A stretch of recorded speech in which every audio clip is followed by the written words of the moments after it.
কায়েম করে সেই আল্লাহ রাসূলের দেখানো পথে এমন একটি সমাজ কায়েম করি, সমাজে চাঁদাবাজি থাকবে না, যেই সমাজে অশান্তি থাকবে না, সমস্ত মুসলমান বিধর্মী যত আছে সবাই একত্রে বসবাস করব, সবাই কাঁধে কাঁধ মিলিয়ে সোনার।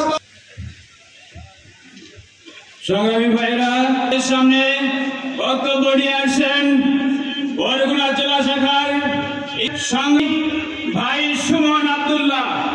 ভাই আলহামদুলিল্লাহ রাব্বিল আলামিন, আসসালাতু ওয়াসসালামু আলা রাসূলিল কারীম, আম্মা বা'দ, আউযু বিল্লাহি মিনাশ শাইতানির রাজীম, বিসমিল্লাহির রহমানির রহিম। ইসলামী পাথরঘাটা উপজেলা শাখার উদ্যোগে আয়োজিত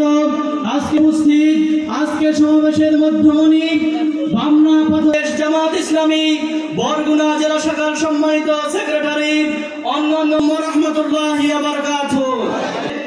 আজকে অর্ধশত বছর আমরা পার করেছি।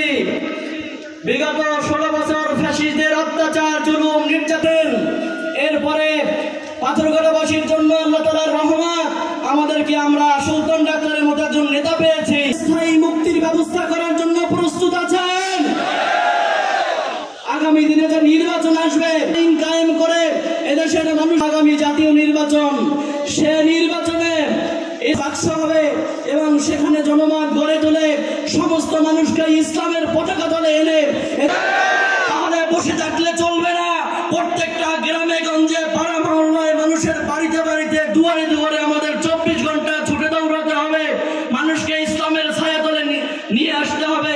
মানুষকে স্থায়ী সমাধানের বন্দোবস্ত। পাথরঘাটার সম্মানিত ছাত্র জনতাকে আমি অনুরোধ করব, ছাত্ররা তাড়াতে সক্ষম হয়েছি, এজন্য ছাত্র সমাজের বসে থাকার সুযোগ নেই। আমাদের সংগ্রাম তো 5 তারিখে শুরু হয়েছে। বাংলাদেশের মানুষকে